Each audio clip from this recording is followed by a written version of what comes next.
Hi, I'm Will. And I'm Luke. And this is Will and Luke Discuss, a vodcast and podcast where we discuss content related to psychology, personal growth, self-development, and well-being. This episode, we're discussing The 7 Habits of Highly Effective People by Stephen R. Covey. We've got the same edition there. It was from 1989, isn't it, the original one? Yeah, this is the 15th anniversary edition. Yeah, nice. I think there's a few others. I think the 30th's just come out. Yeah, nice. I'm really curious, like, what's changed in there. But I mean, anyway. A nice new forward by his son or something, I expect. Yeah, probably. That was really cheesy. But there's, I'm definitely, reading this book, I definitely can see how, like, he's influenced a lot of other people, like a lot of other, writers and that I read. I certainly think he's affected, like, Tony Robbins has integrated some of his stuff. Reading some, like, Jay Shetty's book at the moment, like, linked to that. I know Scott Peck had a few nice words to say at the beginning in the, the compliments towards the books. I feel it feels to me like a bit of a foundation book for kind of other books to kind of expand on different areas. Like each chapter has probably been turned into a book written by somebody else down the track, intentionally or not, but that's kind of how I interpret it. Like, I'm looking at the books in front of me now, and there's certainly a few that I think this is the basis for them.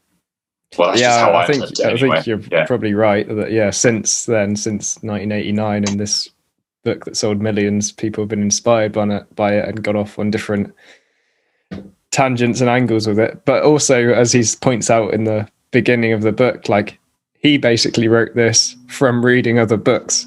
He said he read like the 200 years of success literature, whatever that means, but like autobiographies and, I imagine things like How to Win Friends and Influence People, the older self-help books. And he's pulled together principles from those. So everyone's stealing everyone's ideas and it's all fine.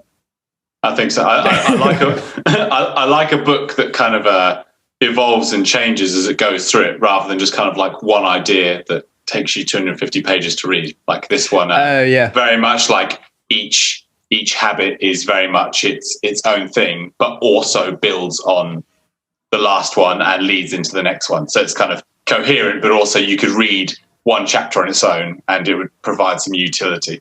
I really like that point. Yeah, because you get some books that make one point, as you say, for 250 pages, and then you get books that make good separate points, perhaps maybe like 12 Rules, Jordan Peterson. But then this has the best of both worlds, where it makes very distinct points, and each chapter's a thing on its own, but it builds on top of the previous one, so you feel like you're building the structure on top, which is nice. I think just from the outset, say like a part of this book is that he talks about working on yourself in terms of private victories, what's going on kind of internally for you, and how to create wins for yourself, but then builds onto more public victories, which is more around how you engage with other people, how you how you create things with other people, and also just general communication, relationships, creating mutually beneficial situations, and also, I guess, really the importance of kind of having a solid foundation before kind of entering into those more social scenarios. And he's really talking about like an inside-out approach, which is more related to the concepts he's talking about around, personality ethic versus character ethic. So he's saying, really work on your character first. Personality traits aren't going to be the thing that gives you kind of like longevity and kind of bring you long-term success. And once you've worked on your character and you've built that secure base, then you can kind of take that out into the world. So I'm wondering whether you might be able to kind of expand on those 2 points. I read some of your notes before this, and I thought they were quite interesting. Yeah. So let's see, what is the book? It's a book about how to live effectively. Powerful lessons in personal change. So he's saying that he read in his, career in management and leadership, read lots of books about how to be successful. and found that in the last 200 years of these types of books, for the first 150 of those years, lots of those books focused on your character, as you point out, like really the values and principles that really underpin who you are, and that then, you know, your kind of thoughts and behaviors and relationships evolve from that base. Whereas the latest 50 years leading up to this book, he said, were more like superficial, so more based on like techniques, almost styles of manipulation, how to get what you want, how to perhaps, you know, smile at yourself in the mirror to build your self-esteem, that kind of like surface level stuff to change perhaps how you come across and get some quick wins, and what did he call it, band-aids and aspirin type self-help approaches. But they don't really look at changing your fundamental worldview and the virtues and values that underpin everything else. So I think he focuses much more on that character side of things, like you say, but then perhaps just sprinkles it with a bit of techniques here and there as well. I think, what he refers to as a habit is, you know, he says that intersection of knowledge, skill, and desire. So it's not a habit's not something you can fake. It's something you've kind of got to consciously integrate into your life and build upon. You know, correct. What he refers to as, you know, paradigms, like mental maps of the world, and like by changing those, we change the character of our habits, and they're far more effective if they're based on, you know, paradigms that are in line with, you know, proper principles. You know, principles of, you know, integrity, truth, effectiveness, honesty, courage, those sorts of things. So I suppose to summarize that, he's saying that in order to be effective, we need to have habits, but we can't rely entirely on the behavioral aspect of the habit. Our habits need to be based on, you know, on reality, as well as, you know, principle-centered maps of the world. So our like core values, and this is a good place to talk about principles and values. So he's like, your character is built on your values, but effective values are built on principles. And so what's the difference? Well, the difference is you can have values about anything. He said a gang of thieves can share values. Values aren't necessarily positive, but what he's calling principles, it really reminded me of Marcus Aurelius. It's like almost like your principles are based on reality, that on what works and what's true. And the logos, in the same way, there's like laws of physics. There's like laws of being, relating, that kind of work. So things that we might disagree about the nitty gritty, but generally, almost everyone would agree that fairness is a good trait to live by, or courage or honesty. These we might disagree about what they mean and what situations, but there's this general sense that there are principles or traits that are effective for a good life, a virtuous life. And it's like the territory we live in. Like it's an unchanging territory. Like those things are kind of a given. And what he's saying is when our mental maps, what he calls paradigms, line up with those principles, then we're kind of living in truth. We're living a truthful life, and that's kind of the most effective way to be. So that's how I understood it. Took me a long time to get my head around that. And I think from reading your notes, it really did help. But I think that's how I can conceptualize it. So this is a silly example, but like, let's say you had a belief that all mushrooms are edible. That map you have of the world eventually is going to come back to bite you. Like one day you're going to eat the wrong mushroom and it's not going to be good. So it's not only is it making the point that your character is based on your values, but in order to be happy and effective, those values need to be based in truth somehow. And I mean, the truth of what mushrooms you may or may not eat might be an easier thing than like the truth of, I I guess, like virtues. It's a hard thing to say. Well, it's true Morality, to be courageous. Like, what does that even mean? But there's a sense in which, from Aristotle to now, that there's a sense of virtue ethics that generally people live better lives if they live by these certain principles: integrity, honesty, truth, courage, that sort of thing. And as you point out, all the behaviors and habits built on top of those will only be long lasting if they are actually built on top of those.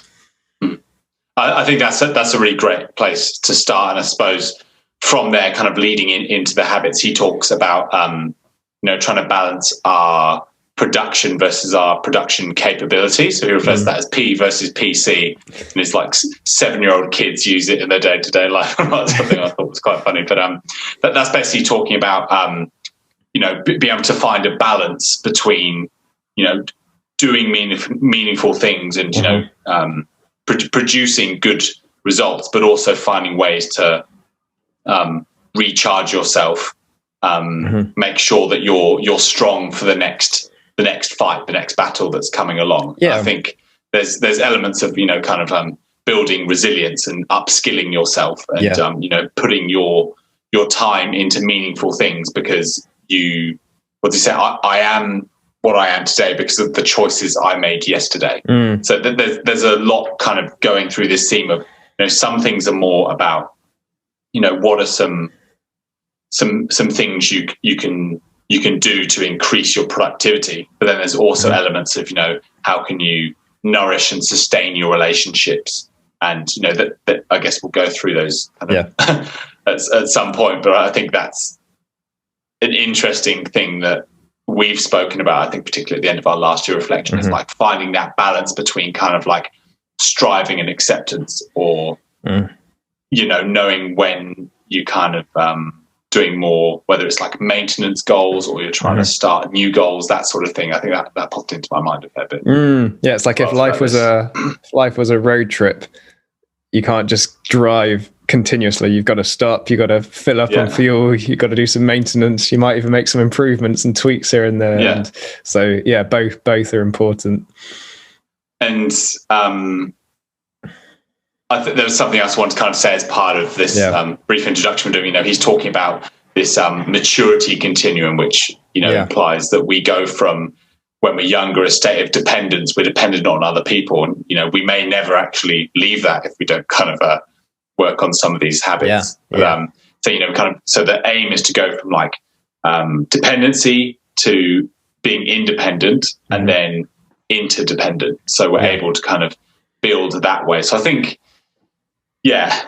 given these foundations, it's I think it was a really good opening chapter to explain those concepts, to think about kind of that you do the way you see the world like greatly affects how you what results you get and how you interact with other people. And certainly I think in Habit 2, when he's talking about the different centers we have, if you're overvaluing one center over another, it can take you away from being principle centered. So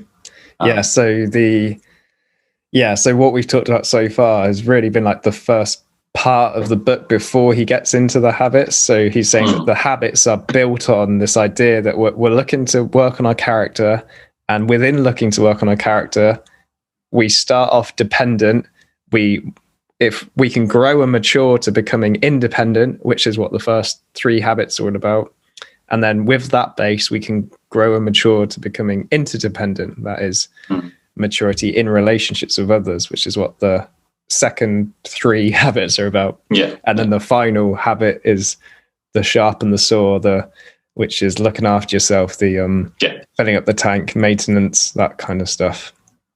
And he talks about like the center, the principal center in which we're kind of aiming to live out on, really affects our motivations, decisions, actions, and how we interpret the world. I think that was something that really stood out to me, because I've been thinking a lot about how like my general attitude can affect the way I behave, act, see things, interact with other people. It's kind of like there's a level of perspective that needs to be gained.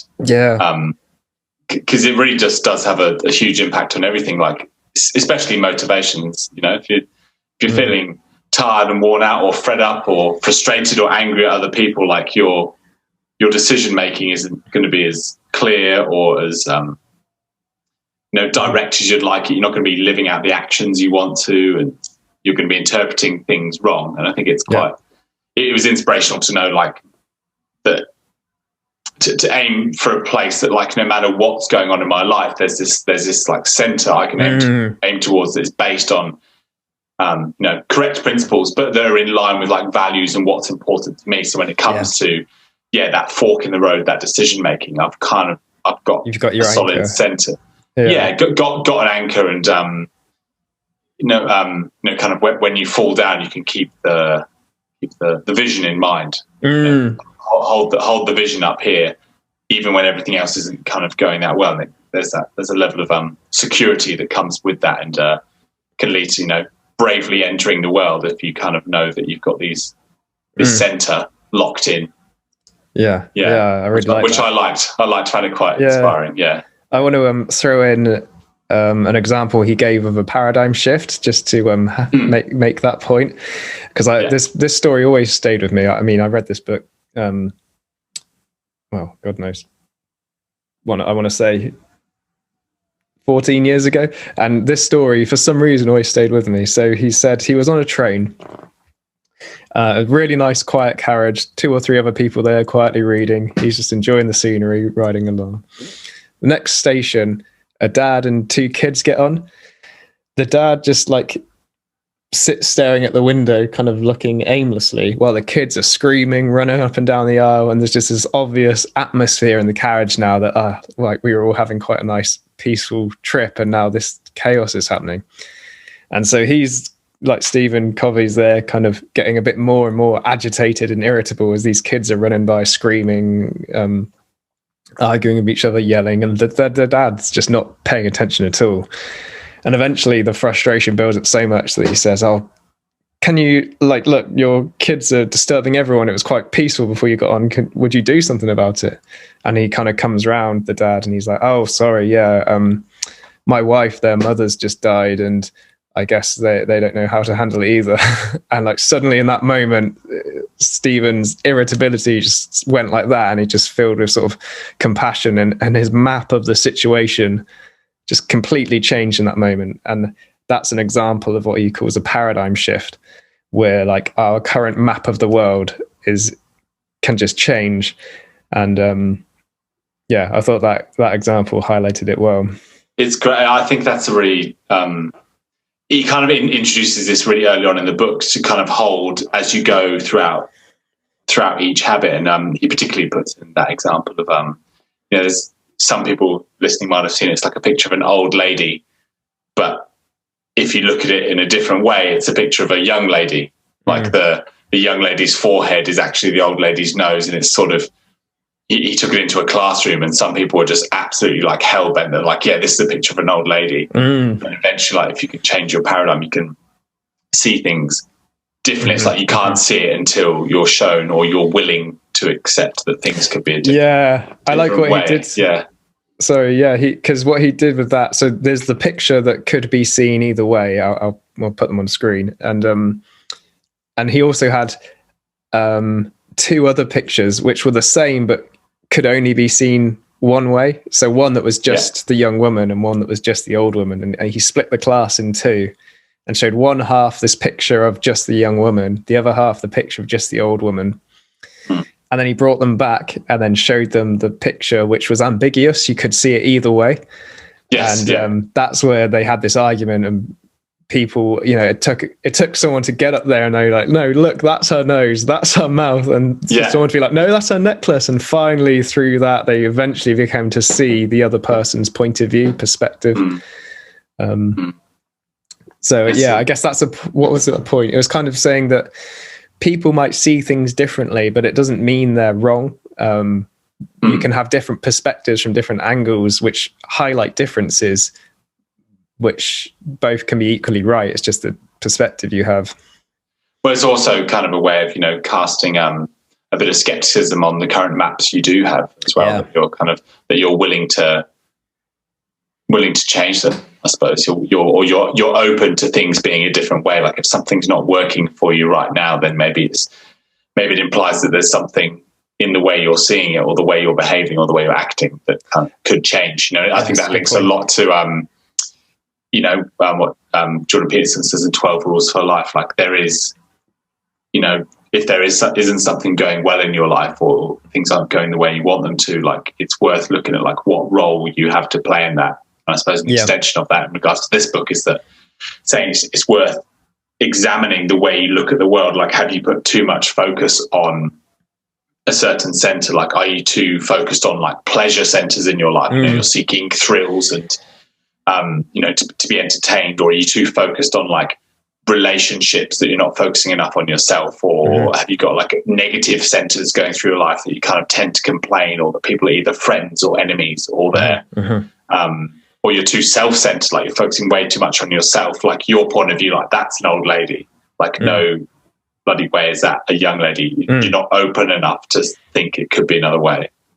And it can end up in this like this conflict and this spiral that you can kind of, you start to get fixated on one center and you're not open to other ones, but then you just kind of get deeper and deeper into your own one. And then you're not as effective in that sense, to bring it back to like the title of the book. So I found that really, really interesting, that particularly related to habit too, around, if we're not principle centered, we're often stuck in these other centers, the ones I've just outlined. Like focused on money or your relationship, or could be many things, working out, whatever it might be. So I think that's a good point, that he's saying that when we try to solve problems, often the best solution is reframing the problem entirely. And that can be done by, changing a paradigm, changing a mental map. And I think an example he gave was when his son was young, he wasn't doing too well. He was kind of like scrawny compared to the other kids, wasn't doing well academically, wasn't doing well in sports and stuff. And they really wanted to like help him and encourage him. And so they were doing things like, saying, oh, you're doing really well. And, we're here for you, and like telling off kids and other parents if they mocked him and stuff like that. But they said eventually, when they really looked at the way they were seeing the problem, they were seeing him as a problem, and that even though they were coming at it with best intentions, their attitude was shining through in their words. Even though the words were kind, compassionate, they were implicitly saying there's something wrong with you and you're different. And when they really looked at that and said, no, he's just fine the way he is, and like really came from that place, that's changing their mental map. That just helped everyone involved, because he was no longer being treated like someone who was inferior. And in fact, apparently he did go on to do very well and whatever. But the point being that you can get really focused on the solution of a problem, and actually the problem is the way you've framed your problem.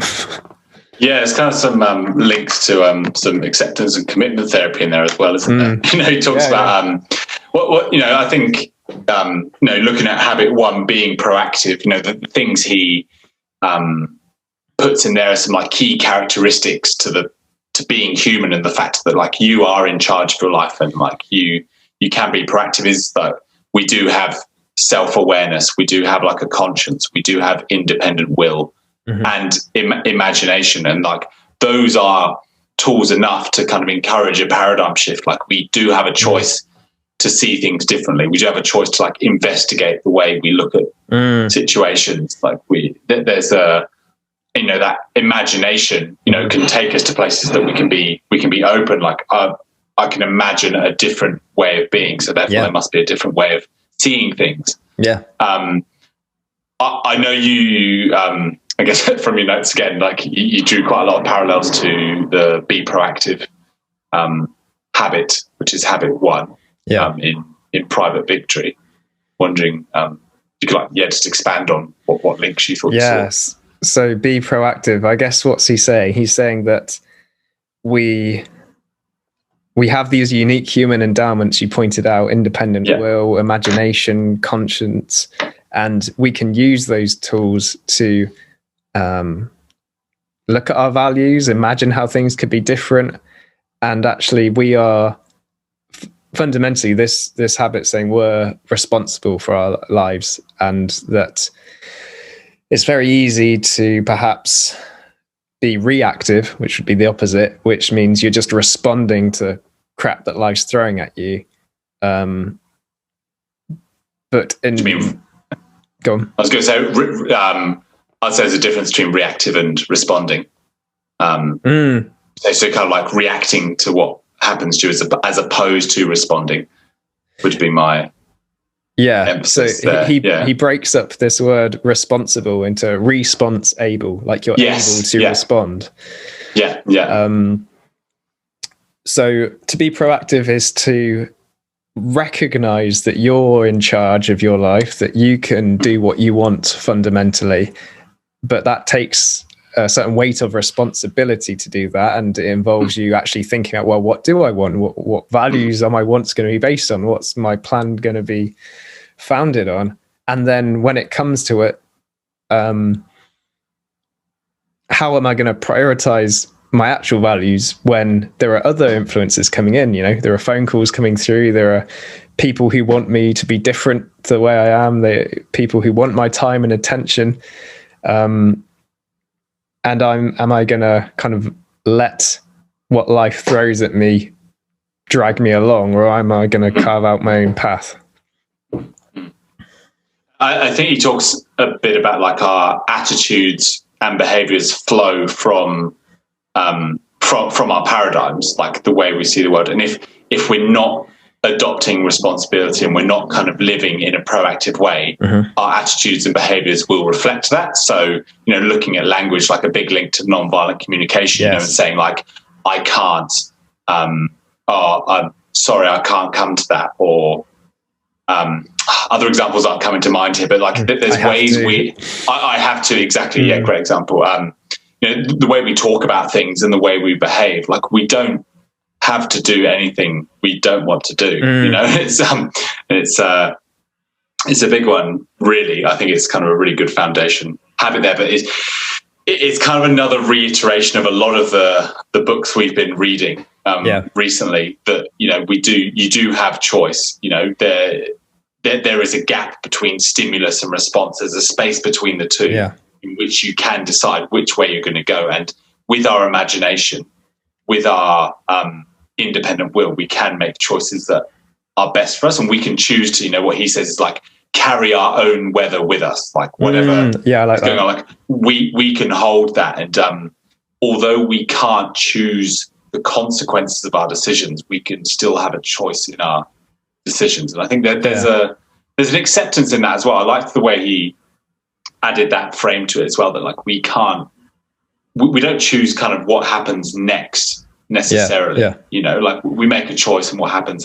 But I think in that moment, we in being proactive, you know, keeping commitments, sticking to our choices, you know, doing what we think's best in that moment. I think that's a really solid foundation to go in. It's related quite a lot to security as well. You know, that like I trust my decisions. I will do what's best for me. I won't do what I know to be bad for me.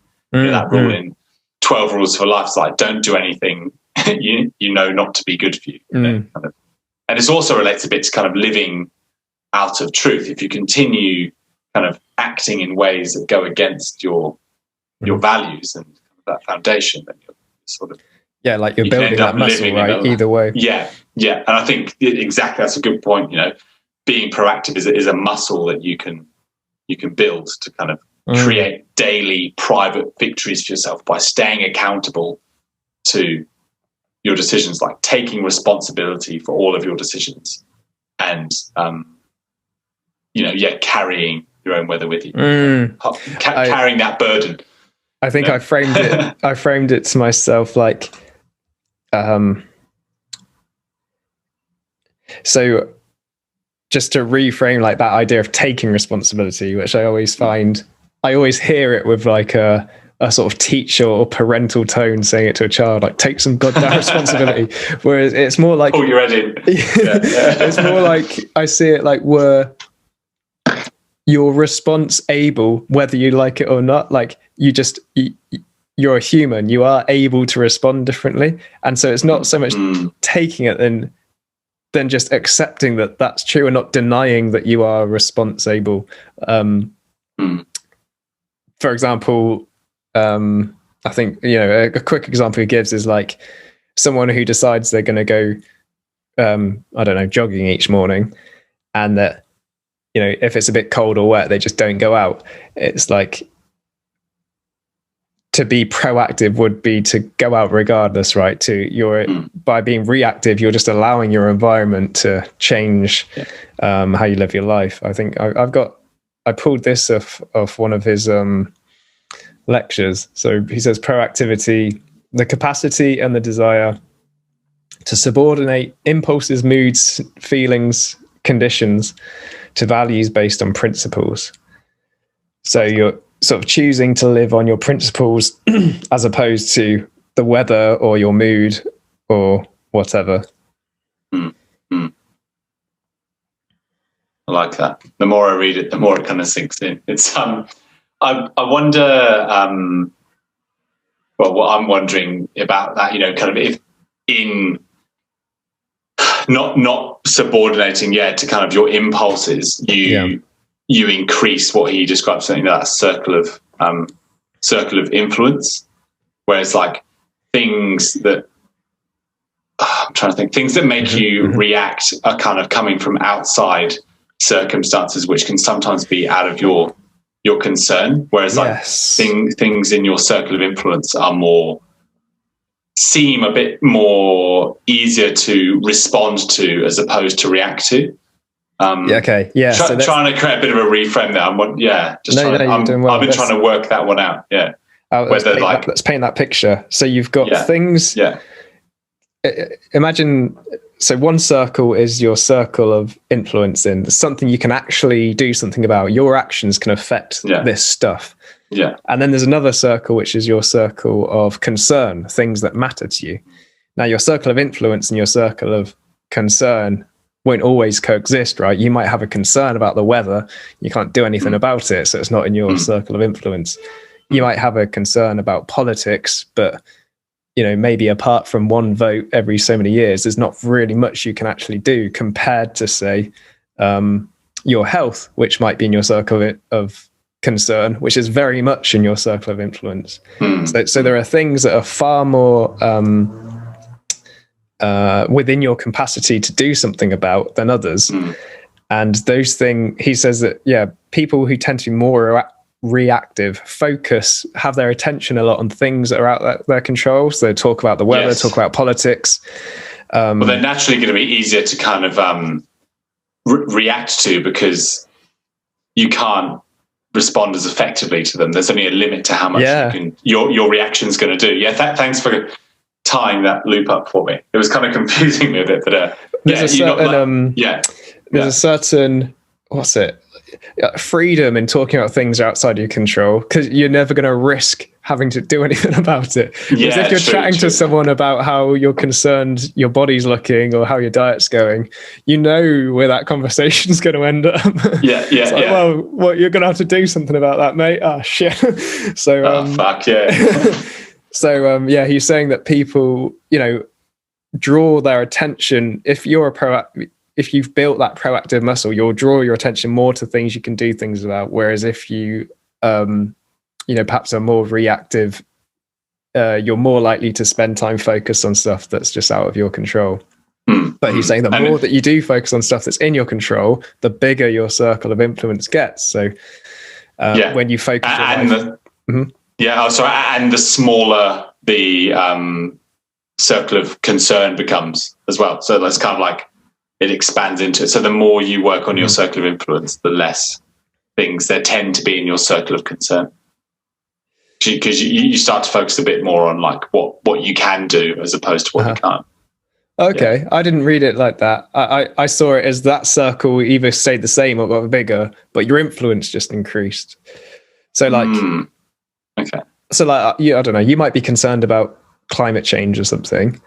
That might be in your circle of concern, but you can't do anything about it. That's not true. There are small things you can do about it. But someone, say like Bill Gates, if climate change was in his circle of concern, he has far more influence with his wealth and what companies, whatever. Okay, yeah, because I think I'm seeing circle. I mean, this is two interesting ways to look at it. I think I'm seeing circle of concern as things that like don't necessarily matter, or they're just kind of pointless things to kind of put your attention into. Whereas you're saying things like circle of concern, like you're saying like the weather or climate change, like they're not unreasonable things to care about. But I'm in circle of concern, my mind jumped to sort of like, you know, staring at random crap online, or just like binge watching rubbish TV, or worrying about like news that doesn't affect you and stuff like that. I mean, I read it as things that are important to you. Yeah. Okay. I guess interesting. Yeah. He says there's things like you can look at things like whether you've got like direct, indirect, or like no control over them as well. Like thinking about that when you're kind of situations present themselves, like going like, is this something I can kind of directly influence, or indirectly, you know, through another person, or do I just absolutely have no control whatsoever through this? Yeah. So I might have, I don't know, my diet, let's say, might be in my circle of control, because I can, so long as I have access to the food I want, I can directly control what I put in my mouth. Whereas, say, I don't know, my relationship with you is slightly more out of my control, because it partly relies on you engaging in it as well, right? So there are, like you point out, and then maybe climate change. There's a tiny sliver of it that might be within my circle of influence, but on the whole, it's out of my control. So yeah, things can be, it's not just they're in your control or they're not, they can be by degree as well. And that can grow with the more, I guess, power you get, the more influence you have. I was particularly interested in habit 3 around putting first things first. Reminded me a lot of the Tony Robbins Time of Your Life program that we did, you know, looking at the different dimensions, like the dimensions of fulfillment, and where you put what was it, the time, like the time circles, you know, so one's dimension of delusion, dimension of like urgency, and, you know, the different quadrants he talks about in this. And so they share that matrix, right? They share the matrix. And it kind of goes a bit into daily planning, like being able to, you know, so this is the principles of personal management, you know, how you plan your time. And he says that like before anything kind of happens, that there's the physical creation requires like this to be actualized, like the things you want to do, and the habits and the goals and the roles you want to live out need to be actualized, you know, in a day-to-day, moment-to-moment way. Right. It's in David Allen's sense, it's like getting down to ground level, right? It's the day-to-day, how you actually spend the nitty-gritty of your time. So if habit 1 is accept that you're responsible and in charge of your life, habit 2 is paint a vision and know what your values and principles are. And then habit 3 is, well, actually manage your life and your time so that your actions are scheduled to be built around those things. And he talks about like different ways of scheduling, you know, how it like evolved over time, that there was people used to write lists, and then they did goals, and then they kind of expanded that to, you know, kind of putting things in certain times of the day. And it gave me a bit of a reframe, like about how I plan my weeks. Like, you know, sometimes I plan my weeks around a lot of tasks that are kind of important and urgent, or important, not important, but urgent, you know, those sorts of things. But whereas, you know, what he's saying is, you know, try and plan your week a bit more around the stuff that's kind of important but not urgent, and those sorts of things are, you know, like exercise and you know, developing your relationships, planning, you know, reading, like whatever it is for you. Or you've got it up here, so focusing on your health and recreation, like often things that we can like put to the side, this quadrant 2 stuff.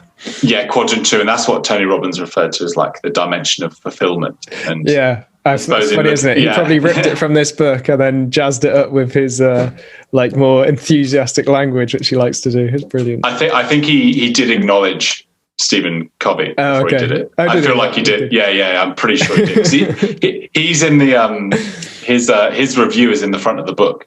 So Oh, okay. So yeah, he'd have to give. he's some obviously read reference. it unless he's lying. Obviously read it. Yeah, so I know that stood out to me a lot. Thinking about where do I actually put the energies into my week. Often it's like this hard because when we were doing the getting things done, it kind of started to feel a bit more around what like tasks and things need doing. Yeah, and I would kind of put them into my daily calendar, like, oh, cool, I can. Right, I reckon Tuesday is probably a good day. I'm going to have like half an hour between this and this, and I can send that email off or something. Whereas actually, that's not life. I don't want to plan my life around kind of finding gaps between work and stuff to run errands. Okay. How much of my week, So I tried like putting in on like a Wednesday night. I'm like, message like 5 good friends and arrange to meet up with them. That sort of thing. Like doing things that kind of nurture relationships, or do some solid research into like my exercise program I'm going to do. Thinking about like what's most important to me, what are the things I enjoy, and like putting time to those things, and then kind of putting to the side or finding other time for things that aren't so important, I guess. So yeah, we did that kind of mini series, didn't we, on lifestyle and personal management, and so we've, like we just pointed out, we've seen this quadrant before in the Tony Robbins program, and we discussed it then. And so I'm just trying to piece together what you're saying, having read this. So you're saying that this had you focus more on this quadrant 2 stuff, the stuff that's important to you but not urgent, and rather than planning in the like stuff that's perhaps quadrant 1, kind of more urgent, just the, I don't know, dropping off emails, things that kind of need doing, doing your washing, stuff that's sort of important, but it's not the be all and end all of the values and principles of your life. You're saying that you started planning more of those things in because of so my week to week, I'm focusing more on making time for those things, because I think that's what Tony Robbins talks about, and even he talks about here as well. It's about how do you use your time wisely, and where do you put it, and even thinking a bit about Tim Ferriss, the 4-hour work week. Learning, a big part of that is like learning to say no to things, and learning to prioritize and be disciplined and be organized. And he says that there's 5 elements to kind of planning your week and making sure it's kind of in line with your values. And that's one that you've got like a coherent system, something that makes sense. So you've got like you're getting things done and a diary and that sort of thing. Balance, but looking at balance of the week in terms of your roles. So you've got your role as like a worker, for example. You've got your role as a friend. You've got your role as like a healthy person. Like when we were doing that Tony Robbins thing, there's like nine dimensions of your life. What's quadrants and whatever. And then areas of growth or something. Oh, he called them something funny. And then there's like, he says there's got to be like a people dimension. So, really valuing relationships as opposed to time, and then that it's a flexible system and it's a portable system and something you can be dynamic with. And a big part of that is, I'm probably going to go on a bit of a run here. Okay, for it. But like a big part of that is, as I say, one, identifying the roles in your life, like what is important, where is your time best spent as well, like who are you responsible, and what responsibilities have you taken on in your life? Sorry, just to jump in there as well. What that helps you with is that the centeredness we talked about before. So by making sure you kind of scope out all your roles and areas of life, you're not just, without doing that, you could be very proactive, let's say, just about earning money or your body or your spouse or something, but like end up neglecting other areas of life just because they're not in your map. So by making sure you kind of map out all the roles, you can see more clearly where you're perhaps not being as proactive compared to others. I think that's what the Tony Robbins system was trying to do. Trying to get you to think about like, where am I, not just like putting in your diary like obligations and shit you've got to do, like putting in like what's meaningful to you, like okay, I'm feeling a bit behind on like my relationships and developing new ones. Can I put some time into that? So selecting so you've got your roles, you've got specific goals around those as well. So I've got the role as a friend. The goal is to develop new and existing friendships. So in terms of scheduling, I need to schedule time for that. Otherwise, it's not happening. If I kind of recede and go into just focusing on work and like cleaning up the house, like focusing too much on that stuff, not streamlining the stuff that doesn't need to be done. And then I guess I'm throwing in lots of different elements here, but like there's the daily adapting bit really stood out to me. That was like a huge bit. So saying that we can, it's like an example I gave the other day. So let's say I was like on this absolute like hell-bent vision to get like ripped, and I was just going to eat clean food, whatever that means. Well, that's an incredibly vague term. Like I was going to eat a certain diet, but then you rock up in Australia, and you want to go for a pint and eat a dirty burger somewhere. Like what he's saying is that we can subordinate to higher values with confidence and with integrity, because we're principle centered. Like we understand our values well enough that we can be adaptable. So you don't hold them so tightly that you cut out the ability to like build relationships. Like there's all these different domains of our life, and I think I was often quite thinking about them in quite streamlined ways. Well, there's a fine line between that and being reactive, isn't there? So in the Tim Ferriss book, one I like that stood out is, he'd have these email auto responses that are like, I reply to my emails for half an hour every other Monday at this time. Like if you need urgently to hear from me before then, contact my secretary on ... The call sends out to India or something. But like those are the types of things that if you haven't, I mean, that might be an extreme example, but you could end up spending like hours of your day and week just going through email that doesn't really matter to you. It's not part of your values, but it's just come at you and you're just reacting to it. Now, it might be the case that you're in the middle of a project and you get an email that is urgent from someone really close to you, and that you decide, I guess that's the point, isn't it? That you're noticing, you're aware, you're being proactive, and you're deciding, something's happened in my day. Now the landscape is different. Luke's arrived in Australia, whatever it is, and I'm, based on my principles, going to choose to act differently and change my plan because of that. And that's it's very subtle, but it's different to just being reactive to crap that's thrown at you. It's like, I think he's saying that like the frustration comes from the expectation you put on certain values as well. Like if you have a certain expectation that like, if I live this way, this exact thing will happen.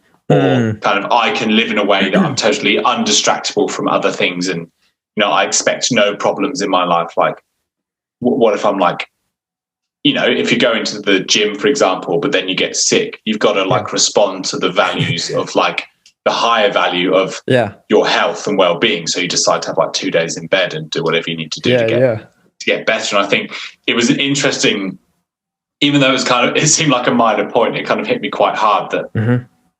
Whether there needs to be like a level of forgiveness or acceptance in that, or whether there just needs to be acceptance in the first place.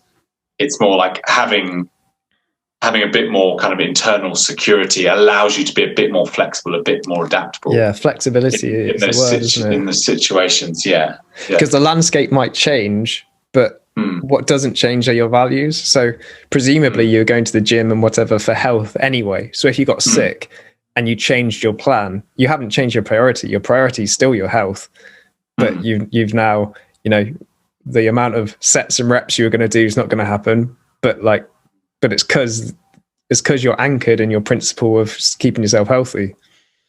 There's an interesting concept he talks about in, I know he goes on to talk about this in like interpersonal relationships about like an emotional bank account, like making deposits. But he's saying that you can make deposits in your personal intrinsic security account.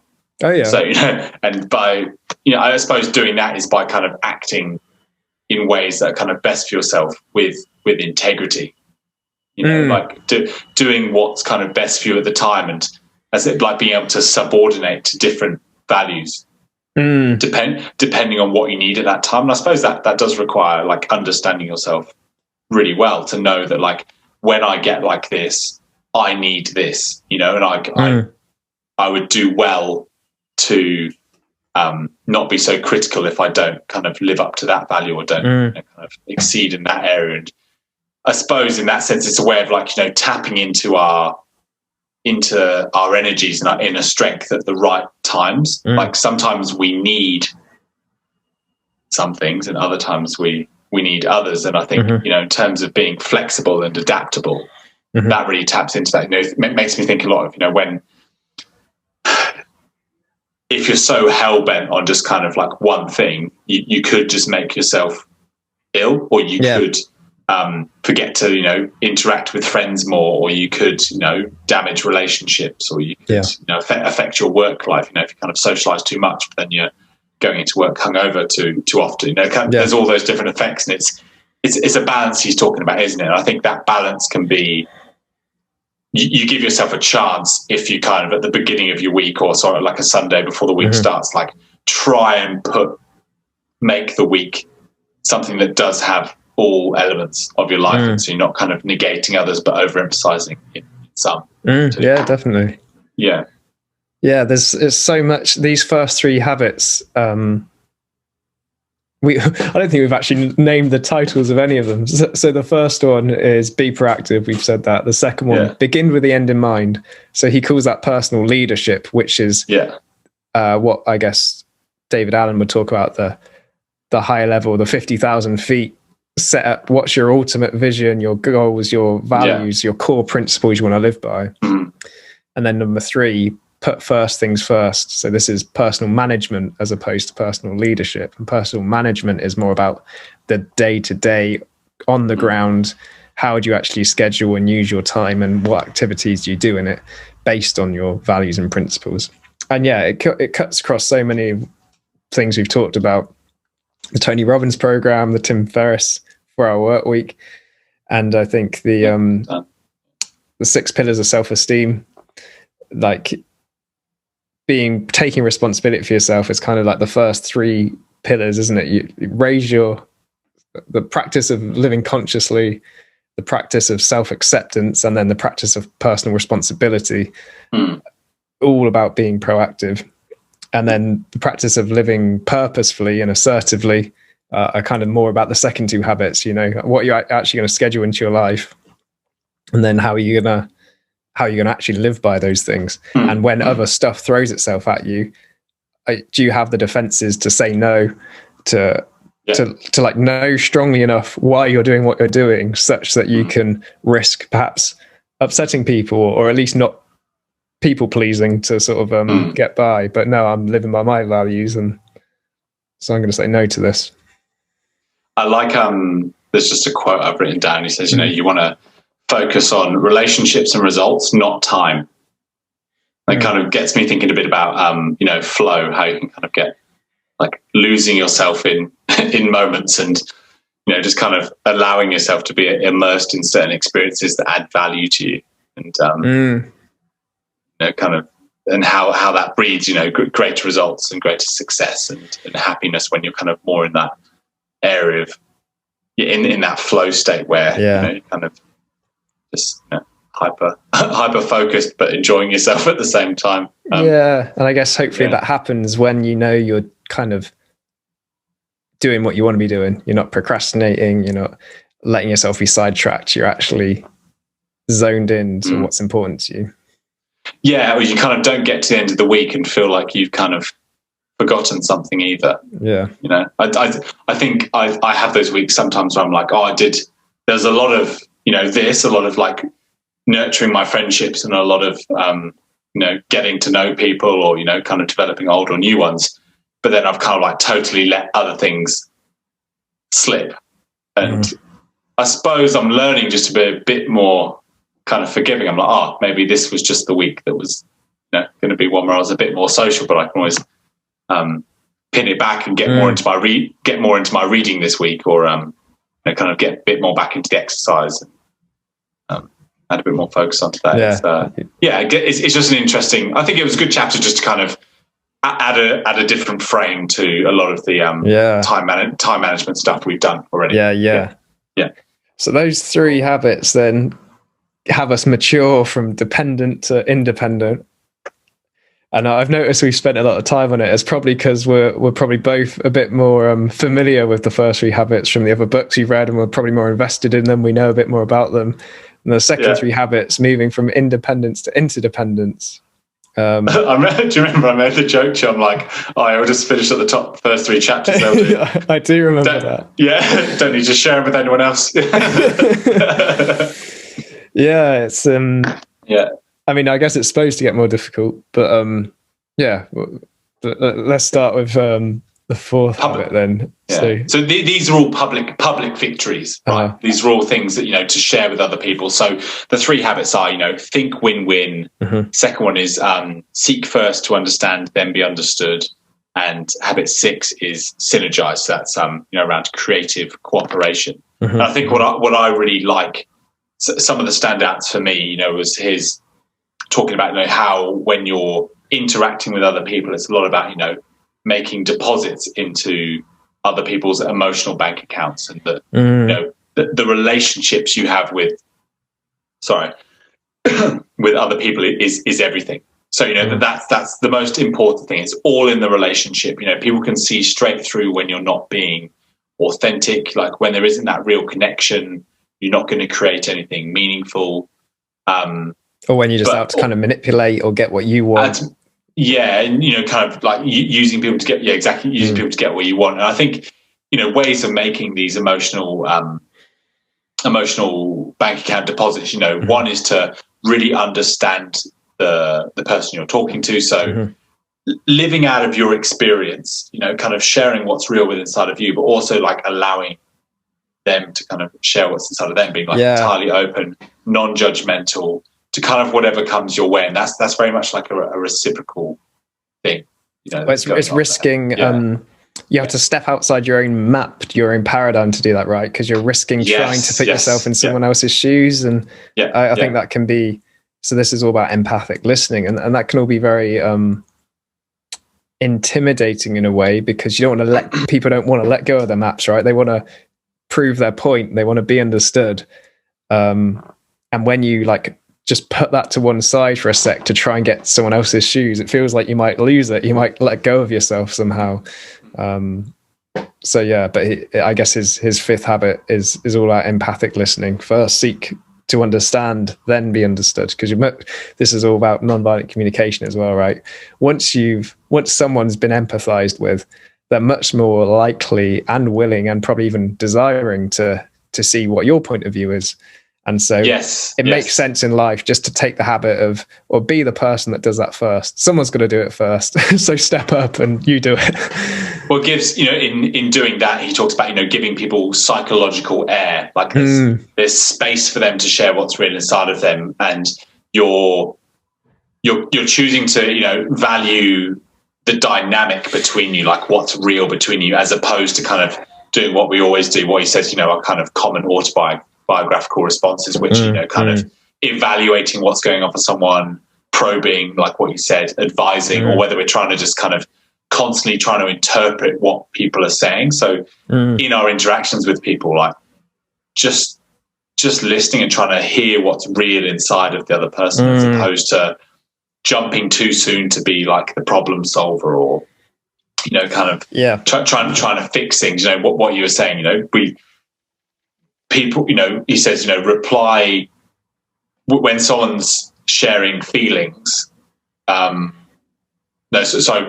someone's sharing emotions, like reply with feelings, vice versa. Someone's telling you what's really inside of them, like give an emotional response, like to what's going on, like try and feel what's going on for them. But then if someone's coming at you with logic, like, I need some advice on this has happened, then you can kind of provide counsel and give advice. Like, that's probably a better time to step in, as opposed to someone's like, I'm feeling fearful or I'm scared right now.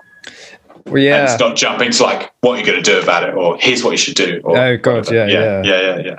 I think it can, and I completely agree. And I think it can be even more subtle. Some people might be less likely to name their emotions, and might just kind of say things as if they're problems, so that they might almost like pull for you to jump in to fix and solve. And I think one example we had in the book was like his son saying, "Oh, school's just not going well for me right now," or whatever. And it's like, he hasn't said any feeling in that, but it's there. It's in the tone of the voice. It's in the body language. It's like, so son, you're really not feeling good. You seem a bit fed up perhaps about what's going on at school right now. So you can reflect back someone's emotion without them having to even say it. If you can sort of guess it or think you've seen it. And then, once people are actually empathized with, they're then much more likely to hear if you have any advice, or if they want to know your advice, to be open to that. And I think that requires like a lot of internal security as well. You just got being able to kind of put yourself in a bit of a vulnerable position in terms of like what you're going to reflect back to them, and also kind of not going into situations like better than the other person, like being an inquirer as opposed to kind of a problem solver. I'm sure that requires a certain amount of vulnerability, and knowing yourself well enough and being willing to kind of feel what the other person's feeling, or kind of hear what the other person's saying. There's a certain vulnerability and inner strength in that, for sure. Yeah. Like I mentioned, it asks you to put your map to one side, which is what he says about probing and asking questions. You might think you're curiously listening well because you're asking a lot about the other person. Well, how was school today, or how's this going, how's your friends going, whatever. But questions can often come from your frame of reference, what you're trying to do. You've got your map, and you're probing to try and fill in the gaps of your map. That's very different to putting your map to one side and really trying to see like, well, what's this person's map? I found that kind of a nice, a key idea in that, I think. And he's saying that will show through, like, to the other person, like if you're willing to kind of see things differently and kind of hear people without kind of having your rose tinted glasses on, or whatever the opposite of that would be. Kind of that connects people, and they feel that you're there with them, not sort of casting any sort of judgment on them, or kind of a bit weirded out by what they say, kind of being you're impermeable, like kind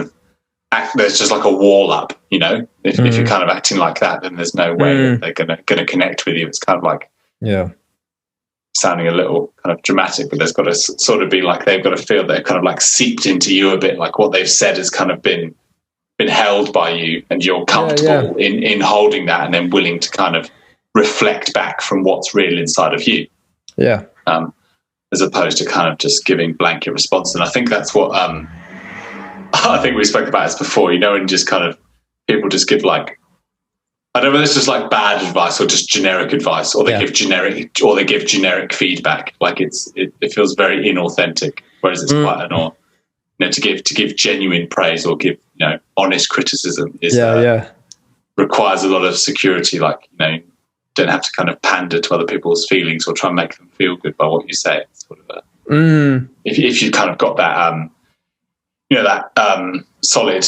what's your referred to, principle center, like you're able to kind of share a lot more authentically and a lot more honestly in those situations, as opposed to kind of trying to people please anybody. Yeah, or just be like uncomfortable with any emotion, so you just try and make it better by I don't know. Don't worry, it will be okay. It's like, okay. Cheers for that. Something I liked about kind of a lot of the rules in this public victory was one of them saying, like keeping your your commitments and showing like personal integrity and apologizing sincerely. I know I've just named 3 things, but a lot about kind of when you're interacting in your relationships, like as much as possible. I mean, I'm not saying this as a person who kind of nails this every time, but as much as possible, you know, sticking to the plan, like being honest if you can't make commitments, only saying yes to things you genuinely want to say yes to, and you know, being authentic, like being, you know, what we'd say about like integrity is, you know, kind of around showing people your values. Yes, like, actually, like I really like that back, quote. Yeah. Do you mind reading it out? Yeah, I'd love to get it correct. Yeah. Honesty is telling the truth, conforming our words to reality. So honesty is, you know, saying what you see. Integrity is conforming reality to our words. In other words, keeping promises and commitments. So but by, I guess, telling the truth is about saying things that have happened or are happening now, whereas integrity is about, I've said something and I'm going to make sure it happens. Like, I've said a promise, I've made a commitment, I've got you in the diary, like I'm going to stick to that. And that is one of the key things that helps that emotional bank account analogy he used. Yeah, and it's also makes me think a bit about you know, Lying by Sam Harris. Like when people cancel things or kind of say they're going to go to stuff but then don't go along, like there is kind of the trust goes in that, and that's obviously not going to kind of bring about much like synergy, and you're not going to be able to kind of cooperate with people as well. Like there's, you know, he says, you know, a lot of things, there's got to be like a high level of trust for there to be any kind of level of cooperation. You've got to like value difference and, you know, kind of value the relationship and see that above all else before you can attempt to kind of build anything with anyone else. Yeah, you get a feel for it, don't you? Like anyone who schedules a lot of appointments or I don't know, activities with friends or whatever, only takes a handful to kind of get a feel for like, yeah, this person, like they'll stick to that, or this person's probably likely to flake. I won't take this on it doesn't take too many for you to just get a feel for that. And it's kind of like, how do you want to be in other person's minds? You know, do you want to be that person that they think, he probably isn't going to show up, but I won't be too invested in that activity? Yeah, you kind of like, you invite people to things, but you don't kind of book an extra seat because you know they're just not going to rock up. You know, more often.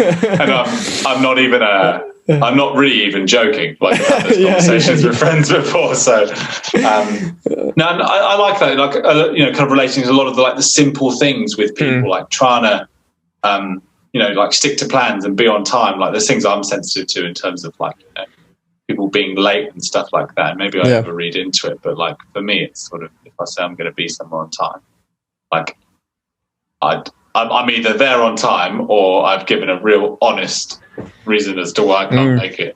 That's my goal anyway. I know that's that's gone on record as me saying that's my intention. And I think that I love that concept of like the emotional bank account, and like what you're saying, there's this sort of unwritten, unspoken thing that you just kind of know if someone's a flake, or you know if they're true to their words, or you know we've got remember once you reflecting about I'm sure he won't mind us saying, because it's a compliment, but our friend Arthur, you know, saying like when we all hang out together and we're with him, he's very much there. He's not anywhere else. He's kind of not dodging off to make, you know, phone calls, or he's not kind of wanting to be anywhere else. Like anywhere he is, he's there with you, and you really kind of value that time you have with him. Definitely. What that brings to the relationship. And I think I've started to notice that in people, like, you know, when you go for dinner and like, even if it's only like a half an hour coffee or just going for an hour, like they are there in that moment, like valuing that relationship. They're nowhere else. And I'm trying as much as possible to be that, like as much as life gets busy and there's lots of conflicting priorities, like when you're with someone, be there, because that's what they remember. Like that's the lived experience they have of you and the sense of that relationship that they carry with them. Like if you're kind of distracted, you know, I went for dinner with a couple of people the other day and they were kind of on their phones a lot and I didn't really get a lot from it, but we were hanging out for like 2 hours, but I left there kind of not really feeling like you connected much, or or the relationship kind of moved any further forward. Whereas I hang out with someone for 15 minutes Yeah. Like, and you're not just about like, time, is it? it's not about time. That's what he says. It's, look at like planning your week around like relationships and like successes as opposed to time. Like, it's not always about like spending hours and hours with someone. It's like, how can you have the biggest impact in whatever time you've got? I really like that one. It's not one I'd focused on much, but there's things like honesty and integrity. But yeah, that like being present with someone when you're there, I can really see how that's a massive investment into the emotional bank account. Oh, for sure. Like, there's the way they leave you feeling as well, right? And you hope you have that effect on other people. You know, I was even thinking that a bit about. I am aware of the amount of time we've been talking, but I think about, you know, how sometimes we might not talk on the phone. This might be like the only thing we do once every 3 weeks or 2 weeks or something, but like it's real high quality. Like it's good stuff. Whereas I felt maybe a few years ago, like I remember we had a bit of a chat about, I was kind of maybe wanting to speak to you on the phone a bit more and have like lots of deep conversations, and it was kind of, but it might be kind of like half an hour here or 15 minutes there, or a call every month. Whereas like now we've kind of got this structured time that we're both accountable to, that's kind of deep and meaningful and kind of in line with our values and shared values as well. It's kind of like a sense of like creative cooperation. Like, I know you're going to rock up on time. I know like when we've cancelled before, it's kind of for a genuine reason, like, you know, for health, or because you're totally overtired, or you're, you know, worried about a conflicting priority, and vice versa. Like, there's that sense of trust. Like, if you do cancel, it's because it's important, and I respect you enough that I know that you're choosing a value that's of higher importance to you at that point in time. Without, and this is the important part about like the security. You know, strange using myself as an example, but like, I guess I'm secure enough that I don't take that like personally. I kind of trust that there's that inbuilt trust there that you're able to make your own decisions, and you're able to kind of choose higher values for you. Right. That you trust that I'm perhaps when you say cancelling, renegotiating because of something that's important to me, and that you kind of trust that I would do that for a particular value, that, you know, it's not just flaking. And and that's a good point as well. If either of us were to postpone this, we would offer other dates, right? And I can do it this time at this time. Like I've had that before, where sort of people cancel something, and then just, it's like, well, I guess I could respond to say like, when else are you free? But like, if you're the one cancelling and you're not offering any other times, it's like it's kind of sending the message you don't want to do it, which is fine, but just say it. I try and always come back with 3 other times. That's my rule. That's, what about win-win? Thinking win-win. What did you make of that? The more I read it, the more I liked it. But it was one of the harder habits to kind of get my head around, which sounds funny, but I guess it's not a usual way of thinking for like a lot of people. So for me, it's a bit about like not kind of going into situations like competitively or trying to see what like you can get out of it entirely. It's about like really trying to take into account like what would be considered a win for the other person. Whereas sometimes like I would often feel like quite happy to compromise or be flexible with other people and kind of expect that from other people too. That's a good point. So kind of you expect to lose sometimes, so you expect other people to lose sometimes as well. So I think that's why kind of the concept of win-win seems like a far-fetched in all situations. But what he's saying is that like you can do this in all situations, that it's like it's a mutual and like proactive thing, right? And, it really reminds me of a lot of nonviolent communication, and Marshall Rosenberg saying like everyone's needs can get met, and maybe not by you or in the way you want. So you know you might have needs for love, but it doesn't mean you can sort of expect one particular person specifically to give that to you, but because you can't coerce them to love you, but in general in life your need for love can be met, and everyone's can. It's possible. It doesn't necessarily happen, but it's possible. And thinking he talked about one of the first things Marshall Rosenberg said in that workshop we watched was like, so often, especially in romantic relationships, we're playing the game of who's right. And it is like, that's just not a game you want to play. Like, no one wins the game of who's right, because what do you end up? You prove your friend or your spouse wrong. Like, who wins in that? You just have one bitter party and another that feels self-righteous. It's like, so yeah, thinking win-win. It's like, if you're really wedded to a specific outcome, I guess it makes it hard to think win-win, because whereas if you're just focused on your values and the other person's values, there might be many, many creative solutions in which you could both win and both live by your values. But if you're attached to a specific goal, like, oh, I want to meet you at the gym at 7:30 tomorrow, and so we can do a routine together or something. It's like, if that doesn't work for you, but I'm really wedded to that specific outcome, then I can only really lose. Whereas if I'm, I guess, just more connected to my values and principles that underlie why I'd like to go to the gym with a friend at a particular time, and if I like habit 5, try and understand where you're coming from, then together we can come up with a creative solution that where hopefully we both win from that.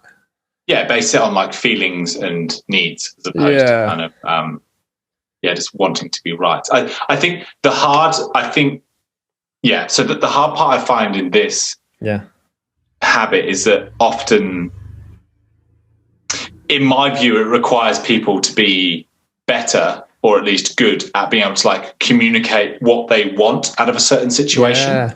And to me, obviously some circumstances, like, I struggle to kind of articulate exactly what I want or the outcome I need. You know what he says, kind of identifying the results are like acceptable to you, and like being really clear on like what the issues are and what like an acceptable solution is, and being able to see the other person's point of view and like creating new options from that.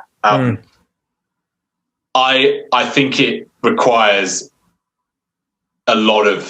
maybe a lot more of like habit 5, like really being patient and trying to really tease out like what is it actually that the other person wants or needs, because it seems like most arguments or disagreements probably just come from like being misunderstood, and if you could just understand each other, then you could find a way to meet each other's needs. But I guess that's my main, it's not a concern, it's just something I picked up that's just like it's not as simple as being like, okay, tell me what you would consider a win and what is the exact issue and what's the solution you're looking for. Like, it can be a whole process, and it's whether this is transferable into all situations, which I believe it can be, but also like it's a time consuming and it requires a curious and non-judgmental ear and a whole heap of patience with some people in some situations. And so it kind of, if the other person perhaps is unaware of how they feel, and therefore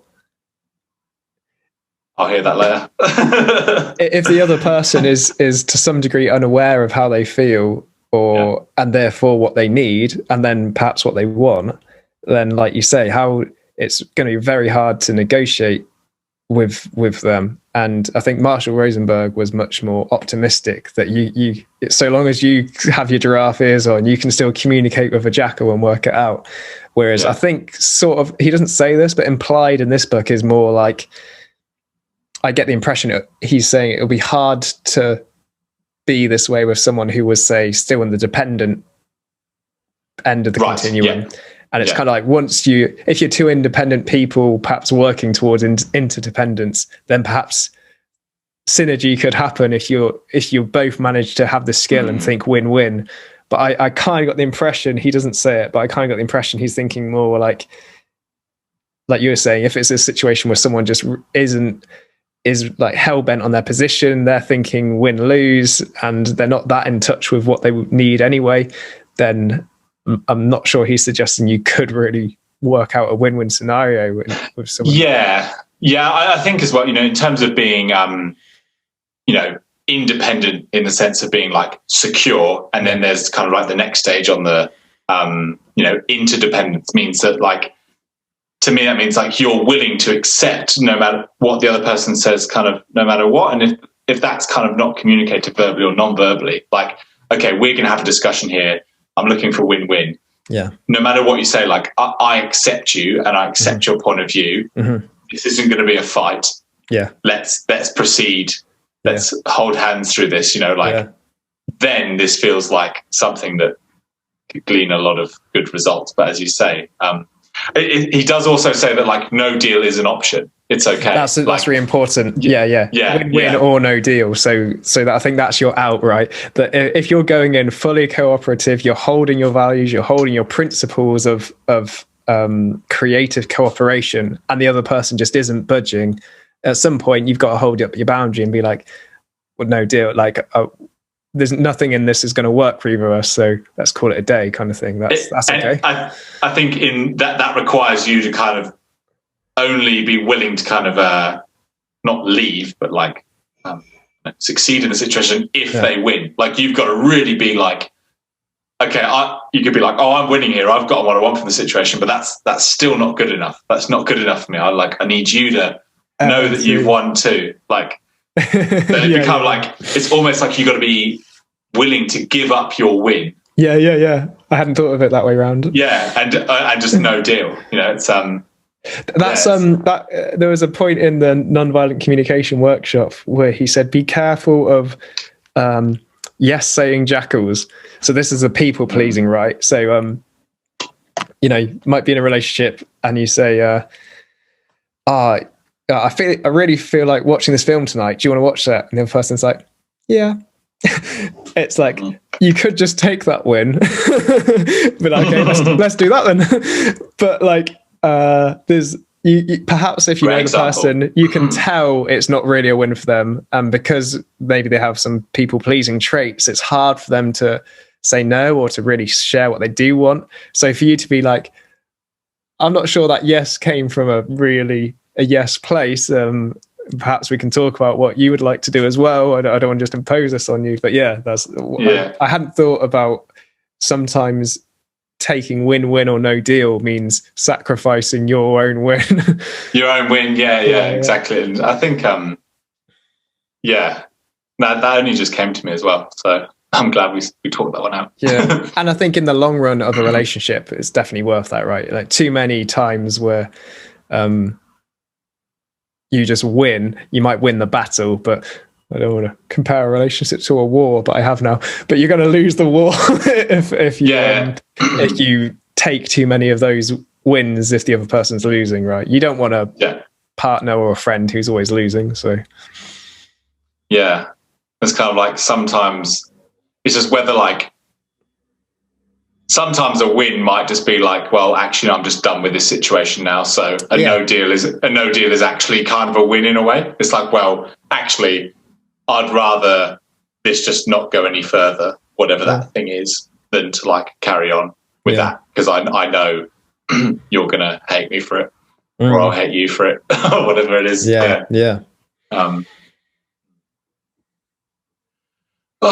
So we're getting there. I think there's a lot going on. Habit 6 was the one I always struggled with the most. I always struggled to like remember what it meant compared to the others, and it didn't stick in my mind as well. And I think I've got there now, but it's called Synergise, and it's about the idea of creative cooperation. And we've discussed a lot of it really in talking about win-win, but it's like if two people are in a win-win place, they're understanding each other, then new things can grow from that are greater than the sum of their parts. Like stuff can come from that relating from a place of understanding, thinking win-win, and teamwork, cooperation, which no one person would have been able to do by themselves, or they would have been able to do as individuals. And when you take the option of lose out, that then like new scripts can emerge, new things can emerge. The moment you kind of remove in your relationship, no matter what that relationship is, like you remove the option for failure. It's like, okay, we are going to win here. Like we're going to come together, and then new things can emerge from that. Yeah. And I think you touched on it earlier, but the example I would use for that is this project, right? Like I've read books I wouldn't have read if we hadn't have done this, and vice versa. And like, I don't know, we trust that we recommend books to each other that we think the other person would actually like, and we trust that the other person is doing that for us. And again, if I went to riff for however long we've been doing this, hour and a half about this book on my own, like nowhere near as many of these ideas would come up and flow or anything in the way they have by just bouncing them off each other. So I like this project as, I think, a good example of that synergistic cooperative creation. Agreed. Yeah, and kind of having a shared vision that we've kind of gone back to and reflected on. I know in early episodes we'd kind of be like, oh, had you, like we just like tell each other like, oh, that's not quite what I had in mind, or we're being too robotic and systematic. We can maybe bring a bit more flow. And then there's other ones we were like, oh, maybe it was a bit too flow and we lost track of the point. And it's an open discussion, and we're kind of like reflecting what's like authentically within us. Like I feel that this isn't what I had in mind, or and sharing. I would like it to go more in this direction. What do you think? Yeah. And we've kind of also got opportunities to kind of like course correct as we're doing it. It's kind of an ongoing thing we can work on, which is quite nice. There's kind of a understanding that this is will always be a work in progress. Like gradually, bit by bit. Yeah. When we've done the 1,000th episode, when we're 60 years old, we might take a break. That I've got more and enjoyed talking about those second 3 habits 4, 5, and 6 more than I thought I might going into it. So I feel agreed. Good at what we talked about. Yeah. Be nice to kind of finish on the last habit, I think. Sharpen the sword. The principle of balanced self-renewal. I think some areas he spoke about with a bit more expertise than others. For sure. Like I think when he was speaking about like physical exercise, I kind of that was a little bit brief. But other than that, I really like he brought in he's saying basically he's just saying kind of like we, as much as we've kind of like would have worked on all these different habits and developed these areas of our life, like it is important to like take time away to sharpen the sword in like the areas of like your physical life, which would be exercise, nutrition, stress management, which someone else he quoted referred to as like your tone, which I quite liked. Then there's like your social, emotional, which is things around like service, empathy, like your intrinsic security in relation to other people, and otherwise referred to as like your connections. Then there's like the sharpening the sort of like your spiritual life, which is kind of like clarifying your values, making sure that you're reading and meditating and going into nature and connecting and keeping that perspective, which I really like. This was definitely my favorite one. So he talks about working on the spiritual side is a way of like, how do I like tap into my energies and my inner strength and kind of feel settled in my soul, which he says I liked. And then there's like the mental side of it, which is reading, visualizing, planning, writing, learning, which he refers to as autonomy. So I like that. I think it's a good thing to keep in mind, and it's something I suppose a lot of this I try and integrate into kind of daily habits and things I do every day. So regards like regularly meditating or doing like weekly reviews, making sure I'm setting aside time to read and learn and be focused on kind of what I'm doing, and also in terms of like getting perspective and things like that. Finding times to have like regular reflections, like am I living in line with my values? Am I is there like balance that's been achieved in my life? Am I kind of going too heavy on one center or another? It's kind of relatively simple in some ways, but it's a useful reminder to kind of hold when you're reflecting on all these habits as one. I sum it up as like look after yourself, basically. Get enough sleep, eat right, exercise, look after your body. Learn. Things just if you're constantly pushing to be an effective person, you could easily wear yourself out, and it's important to take holidays, have fun, learn things, whatever spiritual practice you have, meditate, enjoy nature. Just look after yourself. I think you could write, many books on many of the different aspects, and he just sort of gives, like you just summed up nicely, a kind of overview of the physical, the mental, the social, emotional, and the spiritual. They're the bits I got from it. Like they were the kind of the standout parts to it. But finding time to keep perspective and making sure your body's like in check and stuff. And these are the things he's referring to, like that you can, if you ignore these things, then, well, to me, it's like in 10 years' time, you could just have forgotten about any of that, and you haven't like looked after your body, or you've kind of lost your vision. You haven't like planned anything. You're just living on a whim, and kind of you haven't clarified any of your values and that sort of thing. So it's kind of things to keep on top of. And at the start of the book, he talks about the Aesop's fable of the goose and the golden egg, where this farmer finds that his goose had laid this golden egg, and he's like, "Oh, I can make lots of money off this." Goes out the next day and finds out, "Oh my God, it's laid another golden egg." And eventually he gets used to this goose laying golden eggs, and he gets to the point where he's just itching for it to lay, and he's just watching it. He's like, "Come on, when's the next golden egg coming?" And eventually he gets so impatient that he tries to cut it out, cut the goose open to cut the egg out, and ends up killing the goose, and now he gets no more golden eggs. And kind of uses that fable as a theme throughout the book, to make sure you look after your goose. If it's you're the goose producing the golden eggs, and it's all well producing golden eggs, but make sure that goose is nice and healthy and looked after. Yeah, well, that's your what he refers to as your production capability, right? Get your PC balance right. That's right. Yeah, it's a good remark. I think it's actually really, really important to keep in check, because I think especially if you're kind of you're driven and there's a lot you want to achieve, and you're kind of putting all these things in place, like you can easily burn yourself out, and that can really affect your motivation, your attitude, your outlook, your perspective. It's not just about kind of rest necessarily. It's about kind of like re-energizing yourself and re-motivating yourself. Like, how can I continue to recharge my passion for the work I do, and that's a good way. Recharge my energies for my friends and stuff. It's not always like just a personal thing as well. It's like what do I need to do so I can be like the best person for other people as well? Like if I'm just tired and unhealthy, I'm just going to be irritable and shit at my job. Or just like it'll affect all my relationships, and that's not good. So it's making sure you're kind of keeping that in mind as well, that being the best for other people as well. Definitely. And like you say, it's not just about rest. It can be like having fun. It can be reflecting on the values that are important to you,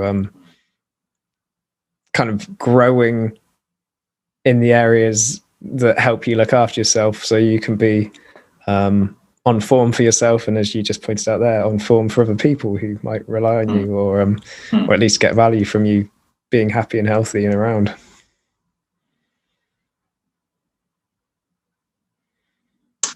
Nice. All right. Well, that's a cast.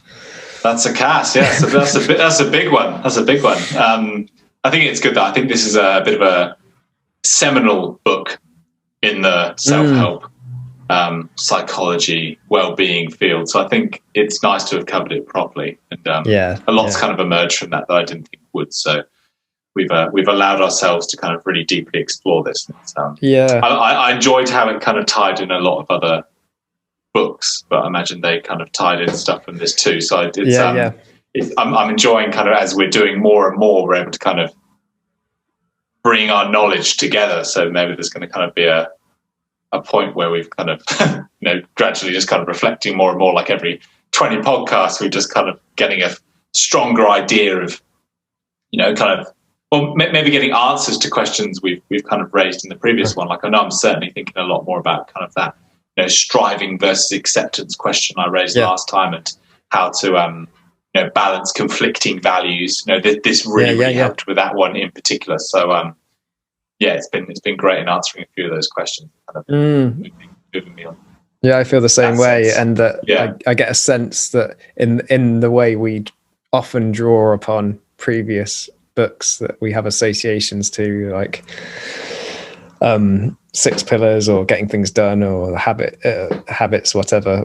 I imagine this one will continue to be like, oh, and that's like that one in the 7 Habits. You know? Yeah. Cool. So, did you want to introduce next week's book? Next time we're doing Radical Acceptance by Tara Brach. Yeah. You just showed a blank page on a Kindle. yeah, I thought that'd help. No, so I was particularly interested in covering this one. I've heard her on a lot of different podcasts with some of my favorite meditation teachers, and I think she offers some pretty interesting insights into self-acceptance and self-compassion, and the way we talk to ourselves, and how, in particular, this could facilitate a kinder way of moving towards my goals. I like that. Yeah. So you kind of see it as filling in, like you just mentioned a moment ago, kind of answering questions that are still open. This feels like it's a gap into answering one of those questions for yourself. Yeah. And in particular, feeling a little bit, sometimes occasionally feeling like a bit overwhelmed by some of the content we read, but it's quite like, do these things, like pull your head in, get on with it, like set some goals, and it's sort of without kind of dropping back into something, yet to read it, yet to explore it. But the content seems it'll be kind of a nice way to just sort of get some perspective, hold things lightly, and kind of have a new attitude about how to kind of treat myself when I pursue such habits and such. I'm glad you said that, and it's reminded me, because you've touched on this a couple of points throughout today's session, but like these, in discussing these, we're talking about these habits like they're things to live by and strive for, and that we're kind of like we should, and it would be good to, and almost as if we do. But like, I certainly don't live by these all the time. I think they're great ideas, but I don't want to come across as if I like we've mastered this or anything. This is like, I'm sure I'm reactive all the time, and that I often think win lose, and that I don't synergize, and I don't put first things first, and I concentrate on the minutiae. Like, I'm failing at, well, it's a strong word, but failing at these all the time, and that's okay. Like, it's just a North Star to try and aim towards a bit. But I like the idea that we're moving to this self-acceptance realm, because that'll help cover some of this. Like, well, how do you feel about yourself when you've read all these books and you're not doing it? I think it's going to be good for us to kind of chuck a book in like this maybe every 4 or 5, bring us back down, otherwise we're just too relentless. Cool. Well, enjoyed that again, mate, and looking forward to the next one in a couple of weeks. Nice one. Good stuff. Cheers, mate. See you then. Bye.